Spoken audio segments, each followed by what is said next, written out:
Hello everyone. कैसे हैं आप लोग? आशा है अच्छे होंगे, स्वस्थ होंगे। तो आज हम लोग फिर से भारत, लोग और व्यवस्था, जो हमारा सेकेंड भूगोल है, इसके अध्याय 5, जिसका नाम है भू संसाधन और कृषि। इस पाठ को हम लोग अच्छी तरह से आज समझेंगे। यानी पाठ में क्या क्या दिया गया है, इन सारी बातों को अच्छी तरह से समझेंगे। देखिए, चैप्टर ही कहता है आपसे कि भू संसाधन, इसका मतलब होता है कि हमारे भारत में जो धरातल की बनावट है, उन धरातल में कहाँ कहाँ कितना उपयोग है और हमारे देश में कृषि की क्या व्यवस्थाएं हैं, इसको अच्छी तरह से बताया गया है। तो हम लोग इस पाठ में मूल रूप से पढ़ेंगे क्या, थोड़ा सा इसको देख लेते हैं। देखिए, चैप्टर का नाम है भू संसाधन तथा कृषि। क्लियर? तो भू संसाधन और कृषि है, तो इसका मतलब है कि इस पाठ में मूल रूप से हम लोग पढ़ेंगे, क्या पढ़ेंगे, थोड़ा सा देखिएगा। भू राजस्व अभिलेख क्या है, भारत में भूमि का क्या उपयोग है, भारत में कृषि भूमि उपयोग, भारत के उगाई जाने वाली प्रमुख फसल की प्रकार, उनके लिए उपलब्ध भौगोलिक जो दशाएं हैं, इसको देखेंगे। भारत में कृषि विकास की क्या प्रक्रियाएं हैं और भारतीय कृषि की जो समस्याएं हैं ना, इन तमाम बातों को इस अध्याय में पढ़ेंगे। यानी क्योंकि चैप्टर का नाम ही है भू संसाधन, तो यानी कि धरातल की जो संसाधन है ना, इसको कितने भागों में बांटा गया है और क्या क्या है, सारी बातों को हम लोग पढ़ेंगे। यहां तक तो क्लियर हो गया है। थोड़ा उधर सर के बल्ब को खोल दो तो।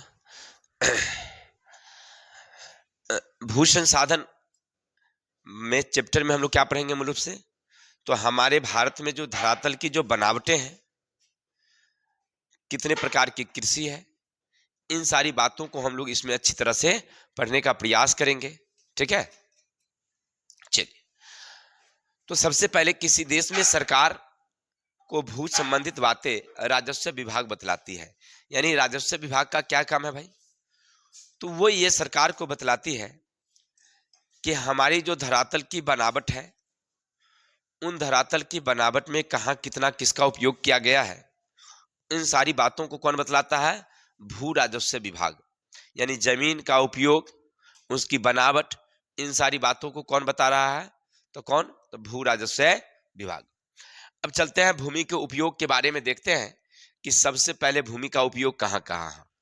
चलिए, तो भारत में भूमि के उपयोग की बात अगर करें, तो भारत में भूमि उपयोग भिन्न भिन्न क्षेत्रों में अलग अलग है। जैसे कृषि में है उसका क्षेत्र, वन में है उसका, शहर गांव बस्ती में है इसका उपयोग। यानी कि जितनी धरतियां हैं, उन धरतियों में सबसे ज्यादा हमारा वन है, फिर कृषि है, फिर गांव शहर है, उद्योग है। इन सारे जगहों पर भूमि का उपयोग है।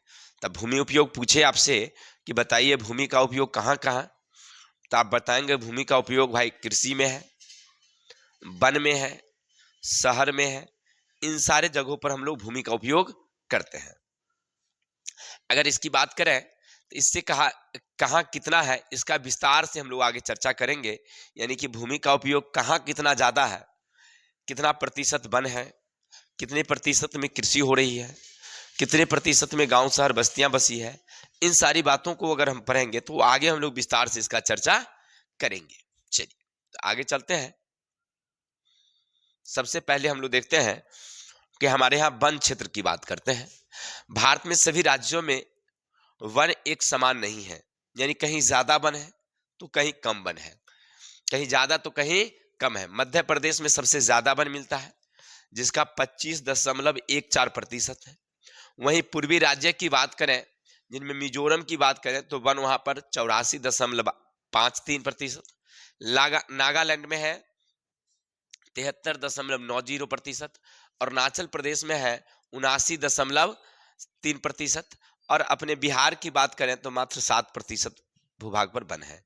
ठीक है, इसका मतलब आपने क्या समझा कि हर एक राज्यों में वन का प्रतिशत जो है ना, वो अलग अलग है। कितना कितना, तो अब ये एक ब्यौरा आपको याद रखना होगा। अगर पूछेगा कि भारत के जो समतल मैदान क्षेत्र है, भारत के मध्य भारत की बात करें, तो वहां पर सबसे ज्यादा वन कहाँ है, तो याद रखेंगे राज्य का नाम है मध्य प्रदेश, सबसे ज्यादा वन वहीं मिलती है। लेकिन अगर पूर्वोत्तर राज्य की बात करेंगे तो सबसे ज्यादा वन जो है वो मिजोरम में है, फिर इसके बाद नागालैंड में है और अरुणाचल प्रदेश में है। लेकिन अगर आपके दिमाग में एक शब्द आता होगा कि सर अगर ऑब्जेक्टिव में रहेगा तो हम क्या करेंगे, सीधे आपसे पूछेगा कि भारत के किस राज्य में सबसे ज्यादा वन है, तब आप आराम से लिखेंगे मिजोरम, यानी यहां से एक ऑब्जेक्टिव क्वेश्चन क्लियर हो जाता है। फिर आपसे यह भी पूछ सकता है कि हमारे बिहार में, क्योंकि हम लोग बिहार इंटरमीडिएट परीक्षा से पढ़ रहे हैं, तो आपसे यह भी पूछ सकता है कि बिहार में कितने प्रतिशत भूभाग पर वन है, तो 7%।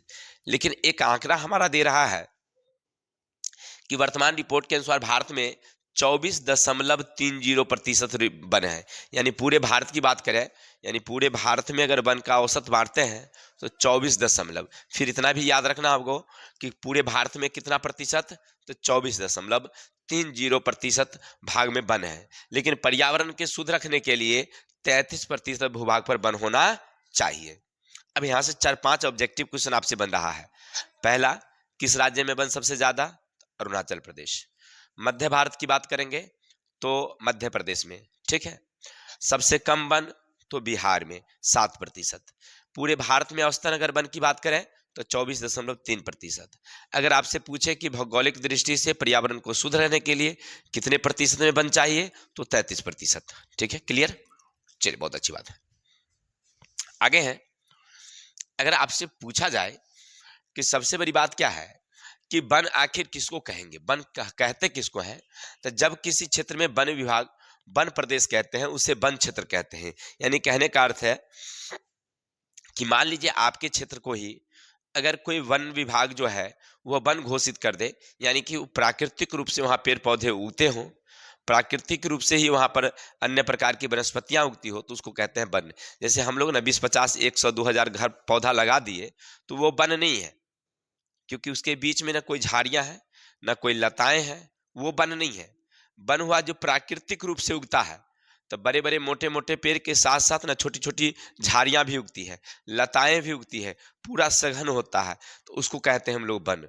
तो वन विभाग कहता है कि वन वह है जहां पर प्राकृतिक रूप से पौधे उगते हैं, और उसको सरकार क्या कहती है, वन घोषित कर देती है। कोई जरूरी नहीं है कि वन हो ही, चारागाह वाले स्थान के बाद भी पेड़ लगाकर उसे बनाया जाता है। यानी कहने का अर्थ है, कहते हैं कि कोई चारागाह पहले होती थी, जैसे पशु चरने के लिए कहीं कहीं पर जगह होती थी, तो अब पशुएं तो चराया नहीं जाता है, अब तो पशु लोग ऐसे ही मतलब बांध करके उसे भूसा खिला करके उसको, तो जो जगह बच गई है उस जगह पर भी अब पेड़ लगा दिया गया है, तो उसको भी वन घोषित कर दिया गया है। ठीक है, तो अभी तक आप क्या पढ़ रहे थे कि हमारे भारत में सबसे पहले भूमि का वर्गीकरण करने का श्रेय किसको है, तो भू विभाग को। भू विभाग बतलाती है कि कहाँ कितना वन है। फिर आप पढ़ रहे थे कि भारत में वन का कहाँ कितना उपयोग है, तो आपने अभी तक क्या देखा कि भारत में सबसे ज्यादा वन की बात अगर करेंगे तो 24.30। पर्यावरण के शुद्ध रहने के लिए कितना, तो 33% पर वन चाहिए। बिहार में सबसे कम 7%, सबसे ज्यादा अरुणाचल प्रदेश में 84 ठीक है। और अगर मध्य भारत की बात करेंगे तो मध्य प्रदेश एक ऐसा राज्य है जहां पर सबसे ज्यादा 25 कुछ प्रतिशत जो है वन है। एनी डाउट, चलते हैं आगे। अब आगे पढ़ेंगे हम लोग, हमारे देश में कृषि में वन जगह भूमि का कितना उपयोग है। कृषि की बात अगर करें तो भारत में जो कृषि योग्य भूमि है उसे दो भागों में बांटा गया है। यानी कि भारत में जो कृषि है ना, खेती, तो खेती वाले भाग को दो भागों में बांटा गया है। एक है हमारी गैर कृषि योग्य भूमि और एक है बंजर भूमि। यानी एक है गैर कृषि और एक कृषि। यानी कहने का अर्थ है, गैर कृषि का मतलब है कि वो भूमि कृषि करने योग्य है लेकिन अभी तक हम वहां पर कृषि नहीं कर रहे हैं। कृषि करने योग्य है लेकिन हम लोग कृषि नहीं कर रहे हैं, और उसके अलावे वहां पर हम लोग दूसरा कोई शहर बसा दिए हैं, कोई वहां पर फैक्ट्री लगा दिए हैं, तो उसको कहते हैं हम लोग गैर कृषि योग्य भूमि। गैर कृषि यानी कृषि योग्य भूमि है लेकिन हमने वहां कृषि ना करके वहां पर क्या लगाया है, उद्योग या फैक्ट्री, या मान लीजिए गांव शहर बस्ती बस गया है, तो उसको कहते हैं गैर कृषि योग्य भूमि। और दूसरा है हमारी बंजर या अयोग्य भूमि, माने वैसी भूमि जो कृषि योग्य नहीं है कृषि योग्य नहीं है, वहां पर खेती बाड़ी नहीं की जा सकती है, तो उसको कहते हैं हम लोग बंजर भूमि या अयोग्य भूमि। लेकिन वर्तमान में क्या हुआ है कि जनसंख्या दबाव इतना न बढ़ गया है, हम लोग खेत को ज्यादा से ज्यादा उपजाऊ बनाने की कोशिश कर रहे हैं, तो जो बंजर भूमि है ना, उस बंजर भूमि को भी क्या किया जा रहा है, कृषि योग्य बनाने के लिए, खेती योग्य बनाने के लिए उसमें तेजी से जो है हम लोग उसमें फसल लगा रहे हैं, ठीक है ना। तो जो बंजर भूमि है उसको जोत करके उसमें रासायनिक उर्वरक डाल करके हम लोग तेजी से क्या कर रहे हैं, हम लोग उसमें कृषि योग्य बना रहे हैं। और ऐसी भूमि सबसे ज्यादा आपको मिलती थी नागालैंड में, अरुणाचल प्रदेश में, जो बंजर भूमि थी। अब उसको धीरे धीरे धीरे धीरे कृषि योग्य बनाया गया है, अर्थात बंजर भूमि में कमी आई। तो हम लोग पढ़ रहे थे अभी, क्या पढ़ रहे थे कि बंजर भूमि के बारे में, गैर कृषि योग्य भूमि, थोड़ा सा इसको हम लोग अभी फिर से चर्चा कर लेते हैं। अभी आप तक क्या पढ़ रहे थे कि भाई गैर कृषि भूमि क्या है, तो हमने क्या बताया था अभी आपको कि वैसी भूमि जो कृषि योग्य तो है लेकिन उस पर कृषि नहीं करते हैं, पर उस पर उद्योग, शहर, बाजार इत्यादि स्थापित हो जाता है, तो उसे कहते हैं गैर कृषि योग्य भूमि। समझ में आई बातें? मानी जो जगह खेती योग्य था, जो जगह खेती योग्य था लेकिन हमने उसे अभी कृषि योग्य बनाया नहीं, और उस पर क्या बनाया दिया हमने, खेती ना करके उस पर शहर गांव बस्ती बसा दिया, तो उसको कहते हैं हम लोग गैर कृषि योग्य भूमि। देखिए नाम से ही पता चल रहा है गैर कृषि माने कृषि के अलावे दूसरा काम। और दूसरा क्या था, बंजर भूमि, जो हमने अभी बताया कि वह भूमि जो बिल्कुल ही खेती करने योग्य ना हो, उस पर फसल उगता ही नहीं है, लेकिन वर्तमान में उसको उपजाऊ बनाया जा रहा है। किसके कारण? तो अधिक उसको जुताई करके, उसमें अधिक से सिंचाई करके और उसमें उर्वरक इत्यादि डाल करके ना उसको लगातार उसकी मिट्टी को एकदम ढीला किया जा रहा है, और ढीला करने के बाद वो उपजाऊ हो रही है। तो ऐसा जमीन कहाँ थी पहले, तो ज्यादा अरुणाचल प्रदेश में थी, नागालैंड में थी, जो जमीन बंजर थी। तो अब वहां पर धीरे धीरे उपजाऊ, तो बंजर भूमि में कमी आई है। चलिए आगे चलते हैं।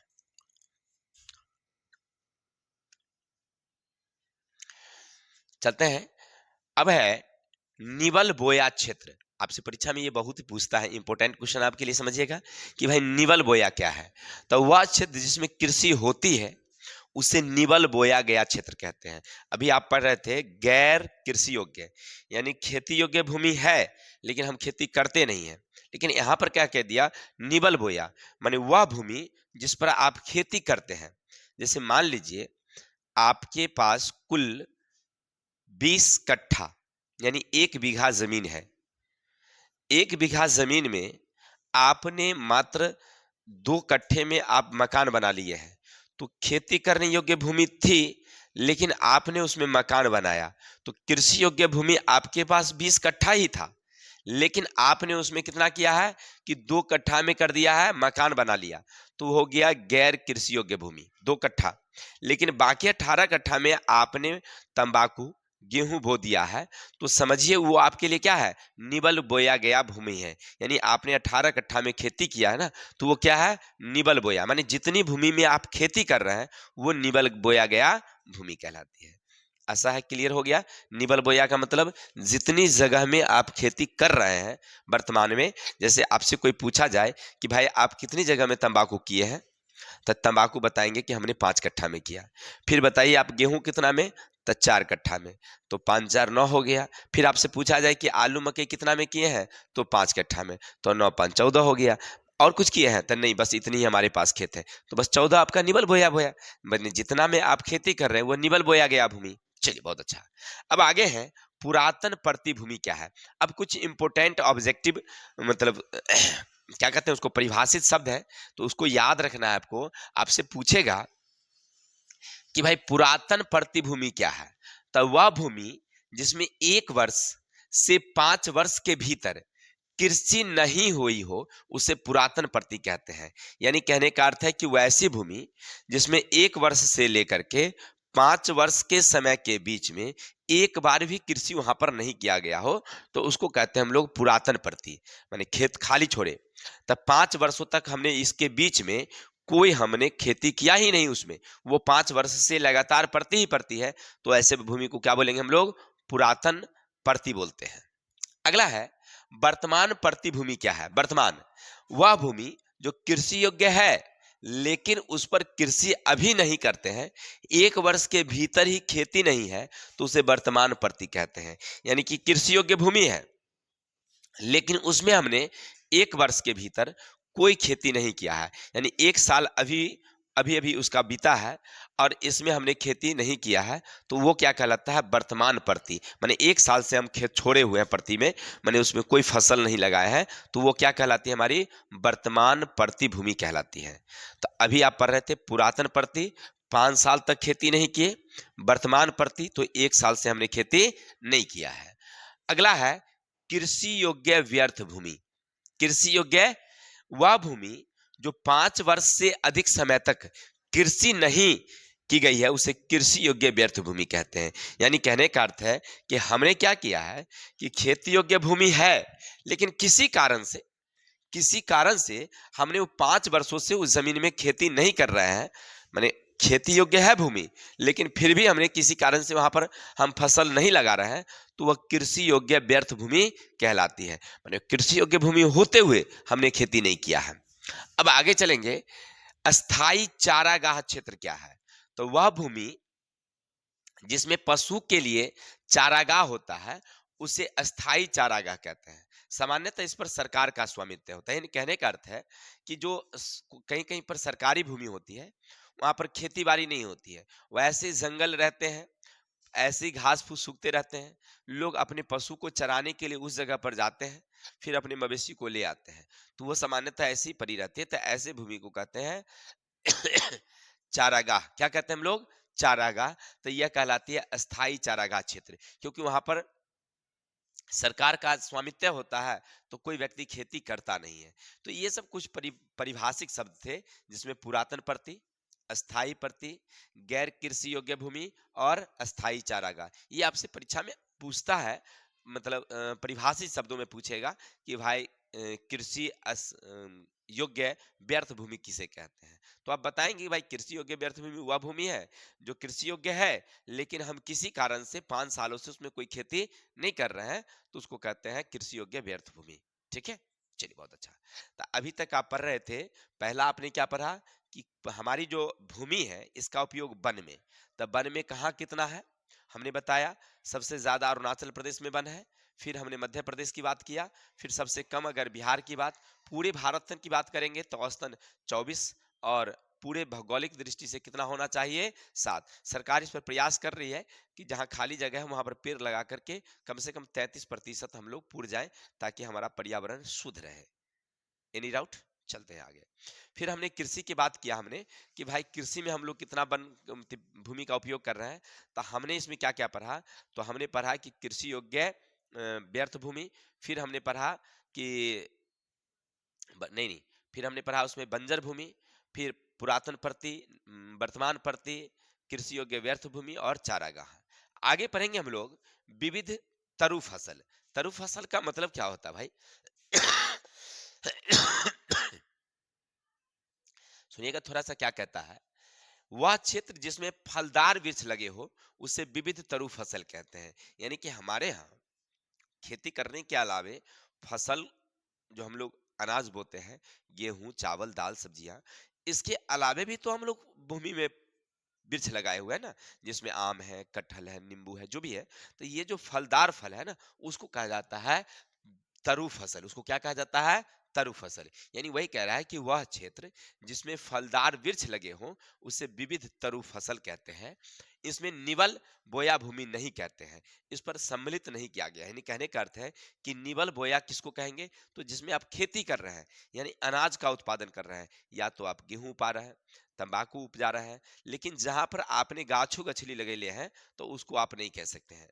जैसे फिर से उदाहरण समझिए कि अगर आपके पास 1 बीघा जमीन है, 2 कट्ठा में आपने खेती किया है, तो कृषि योग्य, जो कृषि योग्य था, तो उसको कहते हैं गैर कृषि योग्य भूमि। हो गया क्लियर?